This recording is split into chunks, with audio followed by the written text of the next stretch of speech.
Buen día, mi nombre es Natalia Citajlo, soy arquitecta con estudios de posgrado en Ciencias Sociales, Género e Impactos Territoriales. En primer lugar, agradezco la invitación a la Dirección de Género, Diversidad y Derechos Humanos de la Universidad Nacional de La Plata por participar en estos procesos de construcción y socialización de conocimiento colectivo, porque así lo considero. En tanto, voy a compartirles una mirada sobre este tema, teniendo en cuenta las demandas para un ejercicio profesional situado. Intentaré recuperar algunos elementos de una trayectoria, aunque breve, de investigación sobre temas de hábitat, género y agenda urbana, como investigadora, CONICET y profesora asociada de la Cátedra de Urbanística 1 de la Facultad de Arquitectura y Urbanismo de la Universidad Nacional de Tucumán.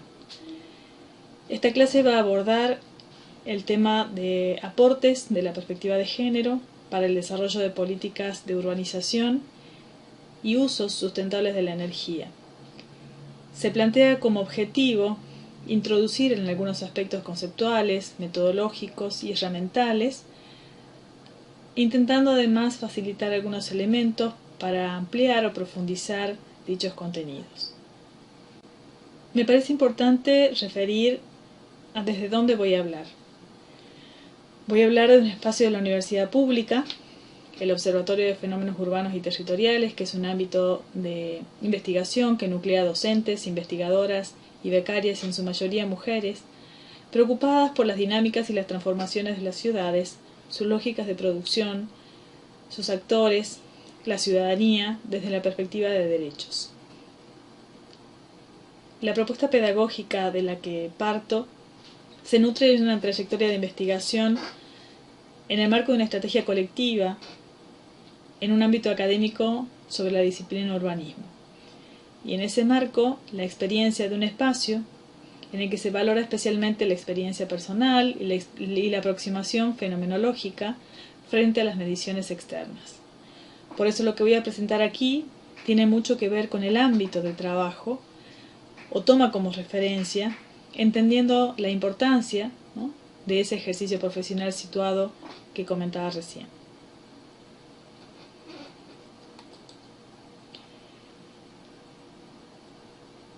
Esta es una imagen del observatorio y el desarrollo tecnológico que articula docencia, investigación y transferencia y vinculación con la producción del Observatorio Metropolitano. En tanto las construcciones no son individuales, quiero referirme aquí a las articulaciones que en este momento, pero no solo, sino recuperando una trayectoria de colegas que de hace más de 30 años aportan a la temática aquí en Argentina, en otros ámbitos de América Latina y en otros ámbitos también a nivel mundial. Actualmente nos encontramos en una articulación respecto a la línea de investigación sobre urbanismo, arquitectura y diseño feminista, de la que hace parte el espacio del observatorio y el laboratorio de género y urbanismo como un espacio de experimentación temática dentro del observatorio.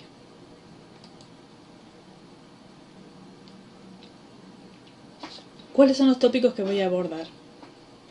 Los puntos de partida, referirme a algunas dimensiones del urbanismo, género y urbanización y sostenibilidad, algunos conceptos y algunos elementos del contexto. En segundo lugar, referirme a las metodologías, indicadores, los ODS y metodologías específicas. Y en tercer lugar, a las herramientas, a los instrumentos de planificación y gestión y a algunas experiencias.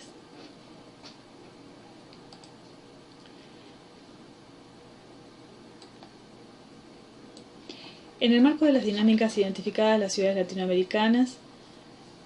las discusiones sobre el rol del Estado y las políticas públicas en relación al urbanismo deben contemplar que básicamente esta disciplina considera dos grandes dimensiones, una dimensión teórica y una dimensión técnica. La dimensión teórica como descripción e interpretación de la realidad urbana, como una teoría explicativa, y la dimensión técnica como una técnica de planificación orientada al futuro. Entonces, estas dos dimensiones articulan esas miradas, una interpretativa vinculada a esa descripción y interpretación de la realidad urbana, fenomenológica, otra analítica, como teoría explicativa, de métodos, de instrumentos, de conceptos, y otra prospectiva, vinculada a la técnica de planificación orientada al futuro.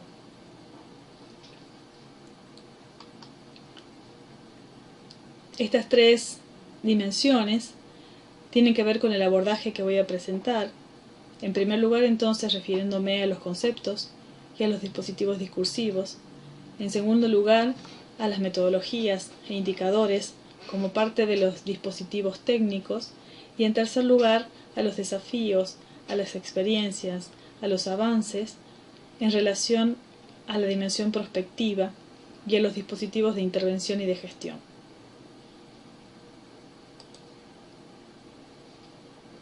En relación a la primera,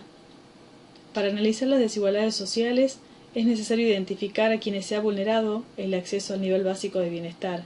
como la distribución de activos, los medios y las oportunidades, los ingresos, el poder de influencia que inciden en estos resultados. Hay distintos textos, como el de CEPAL, que hacen referencia a las asimetrías en la capacidad de apropiación de los recursos y a los activos productivos, a los ingresos, a los bienes, a los servicios. Una de las formas de desarrollar esta perspectiva es el abordaje del análisis interseccional. Este pone de relieve las interrelaciones entre raza, etnia, género, sexualidad, clase social y otros ejes de diferenciación que interactúan de forma simultánea o combinada en los procesos o estructuras de dominación social y exclusión. La perspectiva de género se entiende como un concepto analítico que permite reconocer las desigualdades de una perspectiva interseccional. Y las dimensiones que entran en esa aproximación tienen que ver las dimensiones territoriales, socioeconómica y espacial y la articulación entre ellas en una esfera que tiene que ver más con lo material, otra que tiene que ver más con lo político y otra con lo simbólico. Distintos trabajos, CEPAL en América Latina, el Ministerio de Mujeres, Género y Diversidad a escala de Argentina, dan cuenta de cómo en los últimos años de lento crecimiento económico se han acumulado tasas de pobreza extrema y desigualdad, y cómo afectan significativamente a las mujeres. El análisis de la enfermedad del COVID ha llevado, por ejemplo, a la pérdida de ingresos de 5% de la población económicamente activa. La pobreza podría aumentar de 3,5 puntos porcentuales, y esto implicaría que millones de mujeres en la región se encontrarían en situación de pobreza. Otro de los elementos que se consideran tiene que ver con la pobreza de tiempo. Considerar que los hogares pobres no solamente por la carencia de ingresos, sino también por la carencia de tiempo para llevar adelante el conjunto de tareas de trabajo no remunerado y de cuidados que realizan principalmente las mujeres.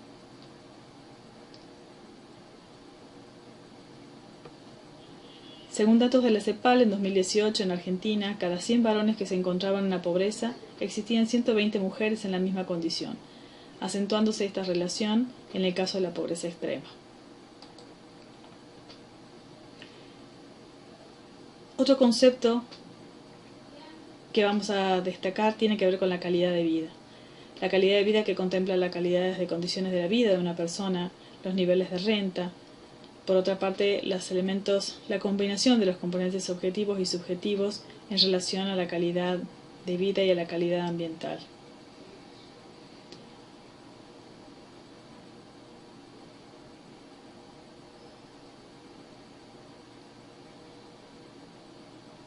La propuesta de género implica una redistribución de los poderes sociales, la transformación de los mecanismos de creación y reproducción de esos poderes,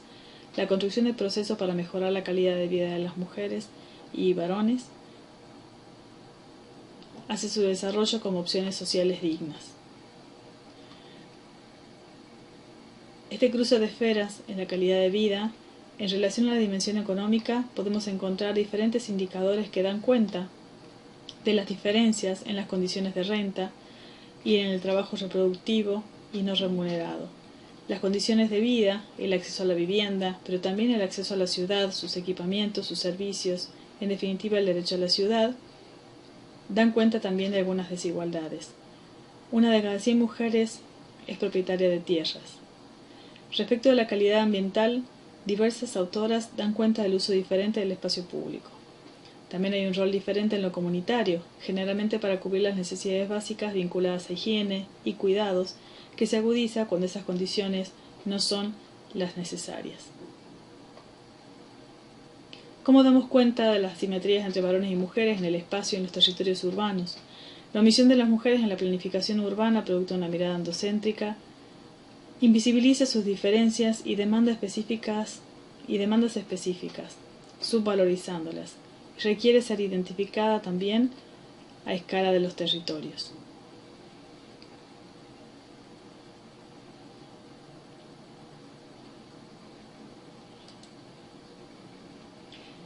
Las mujeres son las que sufren los mayores niveles de desempleo y precarización laboral. Ganan en promedio un 29% menos que sus pares varones, brecha que se amplía para las asalariadas informales. Por otra parte, un estudio de la Dirección Nacional de Economía, Igualdad y Género del Ministerio de Economía en Argentina, que habla sobre las brechas de género en la Argentina, que fue publicado el año pasado, da cuenta además de otra población, las personas travestis y trans, que todavía permanecen ocultas a los ojos del Estado, y los indicadores que dan cuenta de sus características aún son relativamente bajos. Otro de los elementos a destacar es, según la encuesta de trabajo no remunerado y el uso del tiempo, las mujeres realizan generalmente el 76% de las tareas domésticas no remuneradas y el 88% de las mujeres las realizan y dedican a este tipo de labores un promedio de 6,4 horas semanales, mientras que los varones un promedio de 3,4. Otras aproximaciones, como las encuestas del uso del tiempo y del espacio, permiten señalar para distintos ámbitos, como por ejemplo el tucumano, estos mismos elementos. En la provincia de Tucumán el porcentaje es mayor, incluso el 93% de la participación femenina en el trabajo no remunerado, y por otra parte el promedio es de 7,3 horas.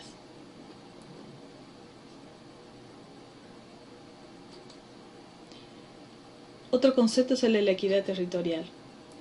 La equidad territorial hace referencia a la dimensión espacial de la justicia social. Implica una configuración espacial y de política pública que tiende a garantizar a todas las personas el acceso al suelo y a la vivienda, a los servicios, a los equipamientos, a la infraestructura para la vida cotidiana. No busca la construcción de privilegios, sino la atención de grupos que de otro modo quedan invisibilizados. ¿Qué es la equidad? Extender la eliminación de barreras sistemáticas, pero mientras estar dispuesto a poner los cajones necesarios para equilibrar. Esto hace necesario que debamos definir énfasis, a veces en las mujeres, por lo cual la perspectiva de género permite tender a la equidad y priorizar acciones, en general a quienes sufren aún más carencias. Otro concepto necesario de traer es el de zonificación y lo que se denomina como el urbanismo neutral. Debemos repensar el urbanismo tradicional muy instalado en nuestras facultades y escuelas de arquitectura, que ponen énfasis en la idea de orden, de zonificación, en lo productivo, pero no en lo reproductivo, en las grandes infraestructuras sobre la proximidad. La ciudad materializada a partir de los principios de la revolución industrial y continuada por el movimiento moderno orienta las funciones de habitar, de trabajar, recrearse y circular, hacen crisis en este contexto, sobre todo el puesto por la enfermedad del COVID. La separación a partir de la división sexual del trabajo materializada en los espacios de vivienda, residenciales y otros espacios y su zonificación implica la crisis de los cuidados, del abastecimiento. Ello incide negativamente en la calidad de vida y en la vida cotidiana de las personas que desarrollan estas actividades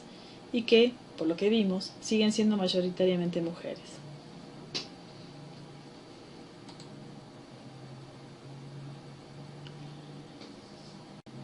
Otro concepto que es necesario retomar tiene que ver con la sostenibilidad y la ecodependencia. Pensar en los aportes de la perspectiva de género en el urbanismo en relación a la sostenibilidad, entendiendo, como dice Eva Álvarez, como ética más que tecnológica, implica retomar los aportes del ecofeminismo nacido en los años 70, corriente de pensamiento y movimiento social que explora los encuentros y las sinergias entre ecologismo y feminismo. Y a partir de este diálogo, potencia la riqueza conceptual y política de ambos movimientos.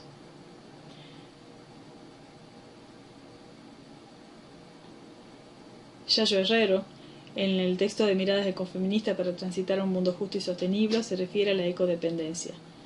Los seres humanos somos una especie en la que muchos habitan en este planeta y como todas ellas obtenemos lo que precisamos para estar vivos en la naturaleza: alimento, agua, cobijo, energía, minerales. Por ello decimos que somos seres radicalmente ecodependientes. Sin embargo, la producción de nuestras ciudades tiende a ser más extendidas que compactas. El consumo de suelo es mayor cada vez. Aquí encontramos dos gráficos, uno que tiene que ver con las ciudades, su expansión urbana y el consumo de suelo per cápita en el periodo de 1990-2015, a partir de algunos estudios de CEPAL, y por otra parte, los estudios del Ministerio de Planificación, allá por el 2011 y relacionado al Plan Estratégico Territorial de Argentina, dan cuenta de la expansión de algunas metrópolis argentinas, donde en general el crecimiento del suelo duplica el crecimiento de la población.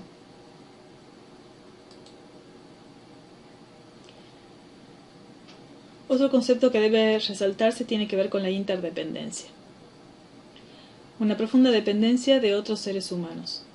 Durante toda la vida, pero sobre todo en algunos momentos del ciclo vital, las personas no podríamos sobrevivir si no fuera porque otras dedican tiempo y energía a cuidar de nuestros cuerpos.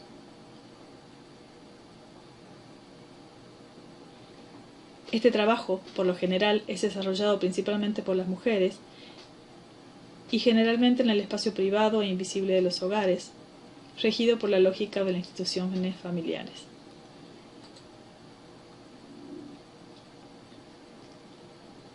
Se entiende la proximidad como una cualidad urbana en relación a las variables como la calidad de vida, que permiten el ahorro de tiempo, de desplazamiento, el espacio público como espacio de relación social y con elementos de sostenibilidad urbana. Zaida Muxí, por ejemplo, nos plantea recuperar este concepto desde lo señalado por Jane Jacobs, que difundió en el mundo la idea de la importancia de las ciudades mezcladas y más humanas. Por otra parte, el urbanismo feminista aporta las nociones de ciudad cuidadora, a las que se refieren autoras como Valdivia, que supone repensar el paradigma urbano tal que contemple los cuidados y la vida cotidiana. Ya en la década del 2000, la española Inés Sánchez de Madariaga planteaba que en los países occidentales las transformaciones de las relaciones de género y la división social del trabajo trastocaban las necesidades de servicios de apoyo a la familia y a las personas dependientes y la disparidad de respuestas desde la política social y urbanística. Y esta referencia las traía el contexto escandinavo en la década del 80 para acercarnos al problema de los equipamientos urbanos y servicios y el concepto de infraestructura para la vida cotidiana, como aquellos servicios necesarios para dotar de una mayor operatividad práctica a nociones como la calidad de vida y la sostenibilidad.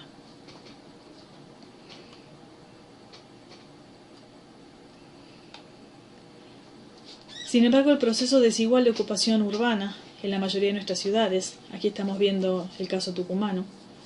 refleja una localización de equipamientos y servicios públicos en áreas centrales que facilita la accesibilidad por parte de una parte de la población. Sin embargo, la mayor parte de las personas residentes en la periferia asiste a un proceso de acumulación de desventajas económicas y sociales asociadas a asimetrías de poder, de clase y también de género.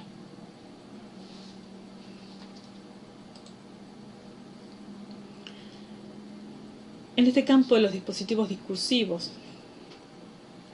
y esa dimensión científica implica trabajar en el desarrollo de conceptos, de nuevas claves de lectura en la dimensión más teórica del urbanismo, con la incorporación de categorías emergentes. Estas cuestiones hacen parte de lo que supone el modelo de ciudad inclusiva, que en definitiva está en línea con lo que el concepto de derecho a la ciudad, que es derecho a acceder a todo lo que participa de la calidad de vida urbana y también a cambiar la ciudad según las necesidades y derechos de la mayoría de las personas, tal como se refiere Lefebvre en relación a su concepto de centralidad. El modelo de ciudad inclusiva implica entonces pensar en el concepto de calidad de vida y por lo tanto definir elementos de la densidad y la ocupación racional del suelo, la localización de equipamientos y servicios, de espacios libres y de zonas verdes. Por otra parte, en relación a la sostenibilidad, entonces, incorporando la función guía del género, trabajar en la densidad y la ocupación racional del suelo y la movilidad en relación a la proximidad y la autonomía. La complejidad de las ciudades implica tener en cuenta la mezcla de usos y la diversidad social en la igualdad de oportunidades. Y la cohesión social, teniendo en cuenta entonces la función guía del género, implica trabajar en la participación y en herramientas y dispositivos de evaluación ciudadana.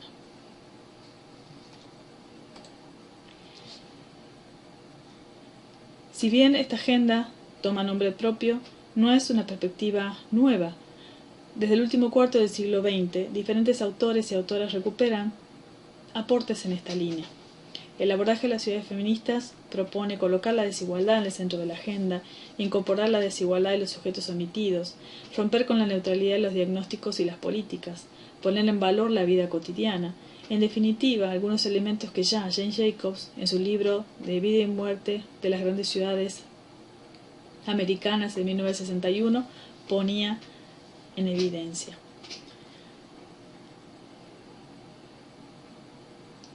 Por otra parte, las desigualdades y las omisiones de las mujeres, caracterizadas e invisibilizadas en sus diferencias y demandas, que ya ponía en evidencia Saskia Sassen desde la geografía, o Doreen Massey en el último cuarto del siglo XX, que aportaba una lectura sobre cuánto los significados simbólicos del lugar y espacio se relacionaban al género y al modo de construcción del mismo, con fuertes implicancias en la vida cotidiana de las mujeres. Tanto en América Latina como en el mundo, pero recuperando principalmente los de América Latina y de Argentina, hay aportes de colegas en relación al urbanismo y el género, y en relación a la geografía y a la antropología, que dan cuenta de 40 años de agenda feminista y articulación con las agendas de hábitat y ciudad. Por otra parte, si tenemos en cuenta, fue siguiendo también la evolución de diversos hitos, ¿no?, que en el contexto se marcaron para discutir el hábitat, la vivienda, la ciudad, con las conferencias de hábitat 1, 2 y 3, en la década del 70, en la década del 90 y en la década del 2000. Por otra parte, acompañando también las cumbres desarrolladas en relación al ambiente, la conferencia de Estocolmo, la de Río, o recientemente la Agenda 2030 con la propuesta de los ODS.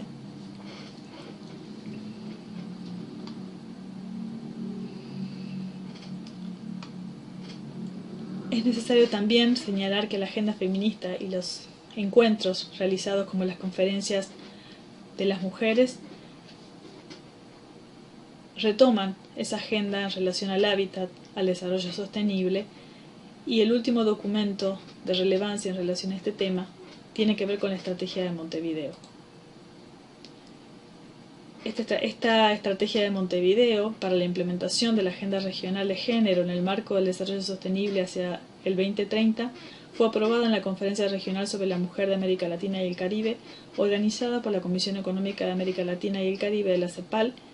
y el Gobierno de Uruguay, celebrada en el 2016 en Montevideo. En el contexto mundial entonces emergen nuevos modelos de ciudad que asumen ciudadanías diversas y que hace carne la nueva agenda urbana, que hace referencia a ciudades inclusivas, resilientes y sostenibles. En ese sentido, en relación a la segunda dimensión, la interpretativa, el esquema de indicadores y dimensiones propuestas en estos temas parte de reconocer las limitantes de la construcción de información cualitativa y cuantitativa y da cuenta de indagaciones desarrolladas, en particular en el caso tucumano de las metrópolis secundarias en el periodo reciente, con el objetivo de plantear algunas observaciones y reconstruir luego estos procesos desde distintas miradas. Los ODS son una herramienta de planificación y seguimiento para los países, pero también para municipios y para gobiernos locales, que permiten potenciar la incorporación de distintas perspectivas, incluidas las de fiscalidad, las de presupuestos y las inversiones en el ámbito público. Los indicadores que se presentan a continuación, en relación a esa dimensión interpretativa, ponen énfasis en el abordaje de las desigualdades socioterritoriales y de género y la construcción de subjetividades de las políticas públicas. Los esquemas teóricos metodológicos que vamos a dar cuenta implican reflexionar sobre el comportamiento de estas desigualdades para explorar esa articulación de las categorías de género e interseccional. Desde ese tiempo, la feminización y la pobreza y la jefatura de hogar se consideran como uno de los rasgos de hábitat popular urbano, que ya es recuperado por diversos trabajos como Chant o de la Red Mujer y Hábitat en la década del 90 y del 2000, y que dan cuenta y evidencian la desigualdad de oportunidades para acceder a los recursos materiales y sociales como la propiedad, el capital productivo, el trabajo remunerado, la educación y la capacitación. El análisis de la jefatura de hogar femenina entonces es un indicador de aproximación a los cambios socioculturales en la línea planteada por diversos estudios a nivel latinoamericano y nacional, y manifiesta una tendencia en aumento. En 1991, el 22% de los hogares argentinos presentaba jefatura femenina, ascendiendo al 27,7% en 2001 y el 34% en 2010. Esta cifra aumentó un 49% respecto al censo del 2001. Los dispositivos técnicos incluyen también las metodologías de los sistemas de información geográfica y la cartografía social, además del trabajo de indicadores. En relación a la incorporación de estos conceptos que hemos desarrollado en la primera parte, tal que incorporen nuevos enfoques y permitan diagnósticos fehacientes de la situación para políticas más equitativas. El ejemplo que estamos mostrando aquí tiene que ver con la identificación de conflictos y de respuestas en relación a partir de una construcción colaborativa y de mapeo colectivo utilizando herramientas de Google Maps. En el marco de una articulación docente, de investigación y de electivas y prácticas profesionales que desarrollamos en el espacio del observatorio. Metodológicamente implican la construcción de información sustantiva a partir de la producción, del seguimiento y del registro de información territorial en diferentes escalas, encuestas ad hoc, seguimiento de fuentes secundarias, observación participante y procesos de participación en gestión pública a partir de articulaciones interinstitucionales con organismos gubernamentales y no gubernamentales. El análisis de variables cartográficas por radio a partir de información censal permite dar cuenta de esas desigualdades de género en relación también a las demandas de políticas públicas. Tiene que ver con reconocer, por ejemplo, a partir de dispositivos técnicos, dónde se encuentran las necesidades, dónde se encuentran los grupos poblacionales con ciertas demandas de políticas públicas. Además de la jefatura de hogar, los porcentajes de personas con edades de 0 a 15 años da cuenta de los requerimientos de cuidados y vinculados a la interdependencia. También, si tenemos en cuenta las dinámicas similares vinculadas al cuidado, el género y la pobreza en relación a las personas mayores. En la República Argentina, según las proyecciones del INDEC, en 2020 hay cerca de 7 millones de personas de 60 años o más, de las cuales 4 millones son mujeres. Ante la emergencia del COVID, estos datos son importantes de trabajar y de considerar dónde se encuentran y cuáles son esas demandas en relación a los equipamientos y a los servicios que hacen posible la vida cotidiana. Es importante destacar que las mujeres tienen una esperanza de vida mayor que la de los varones en general, pero el envejecimiento se produce con mayor carga de discapacidad y de morbilidad, y ello produce la feminización de la vejez, pero también la necesidad de apoyo y cuidados en las actividades de la vida diaria es el doble que en la de los varones. Según la Encuesta Nacional de Calidad de Vida de los Adultos Mayores, el 12% de las mujeres mayores de 60 años presentaron dependencia de actividades básicas de la vida diaria, mientras que los varones solo el 5,9%, ampliándose dicha dependencia en los grupos mayores de 75. ¿Cómo es esa ciudad? ¿Qué características debe presentar ante este panorama? En relación a los indicadores, ¿cuáles son esos espacios, esos equipamientos de proximidad que se requieren? Con relación a los espacios verdes y la infraestructura verde, ¿qué indicadores respecto a los equipamientos de proximidad, que posibilite usos distribuidos y no concentrados, acceso de la población a esos espacios, teniendo en cuenta algunos indicadores vinculados a la salud, en relación a, por ejemplo, la superficie de plazas y de parques por habitantes, establecidos por organismos mundiales. Otro indicador que posibilita mirar las condiciones de las ciudades en relación a esos requerimientos tiene que ver con el énfasis en la movilidad pública más eficiente que la movilidad privada, tanto por las emisiones como por la eficiencia en cantidad de personas. La crisis de salud y bienestar que genera la enfermedad del COVID ha puesto en evidencia dificultades y desafíos y cuestiones naturalizadas, los trabajos, los desplazamientos, a veces casi irrisorios en la provisión de bienes y servicios, para el desarrollo de actividades de cuidado, pero también para la educación, y considerando el transporte y las movilidades. En una idea de nueva normalidad, estas cuestiones son interpeladas. La salida de la emergencia en casi todos los lugares se plantea de la gestión del uso del espacio y también del tiempo. Hay una serie de instrumentos para dar cuenta de esta información que tiene que ver con las encuestas origen-destino que se han desarrollado en muchos lugares en nuestro país. El análisis de estos elementos, de estos instrumentos, de estas fuentes de información, dan cuenta de que las mujeres en general son quienes se mueven a pie y en transporte público. Sin embargo, no están debidamente documentadas,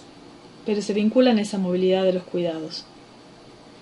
Algunos colegas del observatorio han avanzado sobre estos temas y consideran actividades que generalmente no son remuneradas, realizadas por personas adultas para cuidar a otras personas, actividades de orden cotidiano, cercanas al hogar o domésticas, que se vuelven más relevantes en el contexto de pandemia.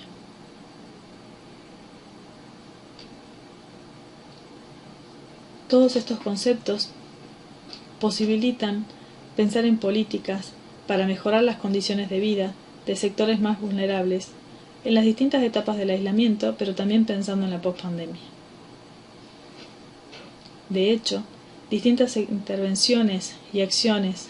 en gobiernos locales del mundo dan cuenta de acciones de intervenciones que favorecen estas movilidades alternativas a la del automóvil privado.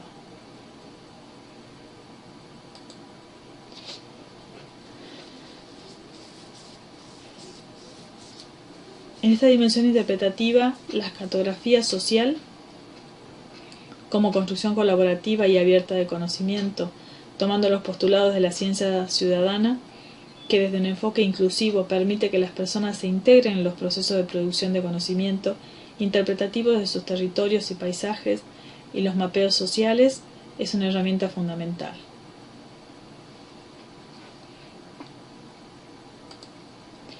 Por otra parte, el reconocimiento de territorios de perspectivas emergentes en el urbanismo, que permiten incorporar desde una dimensión más interpretativa y reflexiva del territorio las dinámicas que operan en lo cotidiano, suponen reconocer diversas cualidades como estas que propone la auditoría y la metodología de las cualidades urbanas propuesta por el colectivo Punto Six, un colectivo de arquitectas argentinas, en su mayoría, radicadas en Barcelona. Estas cualidades y los indicadores que se producen en relación a ellas permiten reconocer las cualidades de proximidad, de diversidad, de autonomía, de vitalidad y de representatividad del territorio cotidiano. En algunos trabajos se han desarrollado algunas aproximaciones a indicadores y cartografías en relación a estas cualidades urbanas, y existen numerosos estudios en diversos ámbitos locales que dan cuenta de la aplicación de las mismas.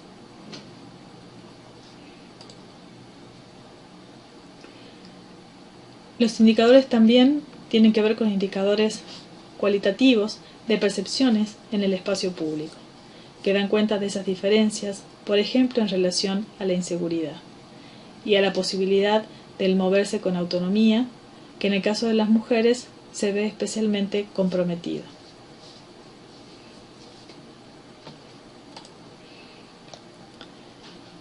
Los indicadores del espacio público y que dan cuenta de la diversidad o de la vitalidad de los territorios se realiza a partir de reconocer los usos, los diversos usos de suelo.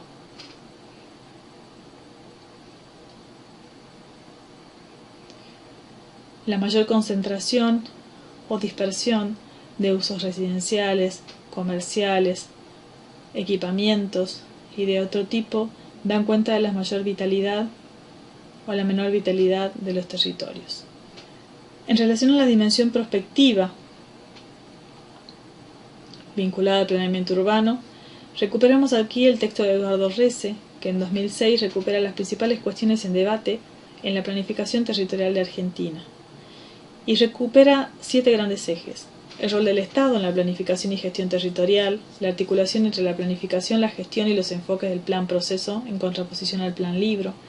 la disyuntiva entre lo sectorial y lo integral, la consideración de lo ambiental, el debate y los diferentes enfoques sobre la participación y la construcción de los escenarios de planificación multiactoral, la emergencia de lo local y la cuestión de la descentralización. Y por último, el papel de los instrumentos, especialmente en las dificultades de articulación entre plan, proyectos y normas vinculadas a las competencias municipales. Este estudio de gobiernos locales sobre los planes de desarrollo territorial como un marco necesario para esta discusión. Este indicador se define como la cantidad de gobiernos locales que cuentan con al menos un plan territorial, en el cual integra las proyecciones demográficas y las necesidades de los distintos recursos. Un plan es una guía que orienta objetivos, actividades, recursos de forma coherente y articulada, como herramienta de planificación que contiene un conjunto de objetivos y propuestas para un territorio expresado a través de un modelo determinado dentro de un programa de acción y coordinación con metas establecidas en el tiempo. Pero otro marco necesario tiene que ver con las políticas públicas de género y el proceso de incidencia en el ordenamiento territorial, en la planificación, teniendo en cuenta además experiencias recientes en América Latina, tal como el caso de Bogotá, en los procesos de incidencia político-técnica de las organizaciones y movimientos de mujeres y feministas, pero también casos como el uruguayo en Montevideo con su tercer plan de igualdad, o las agendas municipales de otras ciudades como París y Madrid en el periodo reciente. Es necesario pensar y trabajar sobre tópicos que tienen que ver sobre la institucionalización, la construcción de institucionalidad y las políticas de género, el contexto político y las condiciones posibilitantes, el proceso de institucionalidad de la política de género en los gobiernos locales, la existencia o no de movimientos de mujeres y el diálogo con el gobierno local para la incidencia.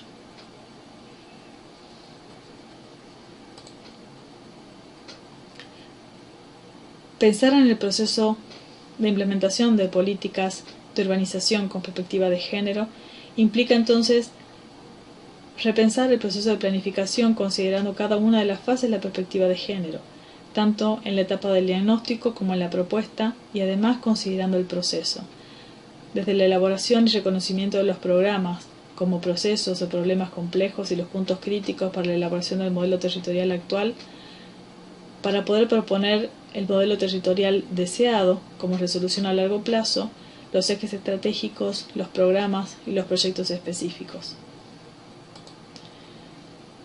Liliana Reinero coloca algunos indicadores de aplicación para las políticas públicas y los procesos de planificación territorial como base para formular el programa, proyecto, plan, definir objetivos y decisiones, reconociendo características en el diagnóstico de la población diferenciada y a partir del reconocimiento de las desigualdades, por otra parte vinculados al proceso y la participación de las mujeres en los procesos de formulación y de decisión vinculados a las políticas públicas, programas y proyectos. Instrumentos vinculados a información desagregada por género, también en relación a los resultados, que posibiliten la evaluación de acciones verificables que reflejen objetivos de equidad de género en la ejecución, y por otra parte, los impactos y los cambios culturales en las relaciones de género, en relación a la evaluación, el monitoreo. Estas son algunas de las experiencias que suponen la incorporación en esas distintas etapas y fases de la elaboración de un plan urbano, desde la elaboración del diagnóstico, como decíamos, considerando algunos de los indicadores de los que hemos dado cuenta, y por otra parte, la elaboración de ese modelo territorial deseado, la definición de ejes, de programas, de proyectos, vinculados y en consonancia con los objetivos de desarrollo sostenible, y por otra parte, pensando en los instrumentos de gestión urbana requeridos para su desarrollo. Los dispositivos de intervención y gestión deben entonces repensar la resultante espacial y la materialización de la división de espacios y tareas por género, que están, como hemos demostrado a partir de esos distintos indicadores, vinculados a la sostenibilidad y a la calidad de vida de las personas. Pensar en los equipamientos necesarios y la infraestructura para la vida cotidiana supone reconocer también formas de movilidad alternativa, la disponibilidad de estos equipamientos con movilidades alternativas. Distintas experiencias en Bogotá, como señalábamos, pero también en Montevideo y en algunas otras ciudades como Lima, dan cuenta de la implementación de estos enfoques en los dispositivos de intervención y de gestión, impulsados por los gobiernos locales, pero con activa participación de otros actores. En el caso argentino, pensar en instrumentos de gestión urbana como una caja de herramientas que puede aplicarse para posibilitar este acceso al suelo de la mayoría de los grupos sociales, y en particular teniendo en cuenta la diversidad de requerimientos y necesidades de las personas y de los grupos sociales, es una deuda. El estudio desarrollado por Goitía y otros pone en evidencia que la mayoría de los instrumentos utilizados por los gobiernos locales en la norma municipal están orientadas casi exclusivamente a la donación de suelo con destino a equipamiento público, pero muy pocos orientados, por ejemplo, al destino de la vivienda social, que posibilitaría el acceso a la vivienda y al hábitat de los grupos que más lo requieren, o aquel que permitiría, para el caso de en la gestión local y la gestión municipal, orientar, priorizar acciones con ciertos fines y que tengan que ver con la recuperación de las plusvalías. Respecto del acceso al suelo por la población e instrumentos vinculados al acceso al suelo que incorporen la norma municipal aún son muy escasos. Eso pensando que la intervención en el suelo vacante, la acción sobre los bienes comunes y el equipamiento comunitario y el acuerdo entre actores es fundamental. Y además pensando en que en el plano de las respuestas existen nuevas agendas ministeriales, tanto en el Ministerio de Mujeres, Género y Diversidad, junto a expresión o a partir de las demandas de movimientos sociales cada vez más frecuentes y visibles, que plantean nuevas construcciones de agenda pública que enfatizan la importancia de estos nuevos enfoques y los requerimientos de las personas en relación al sistema socioeconómico, pero también en relación a la ciudad.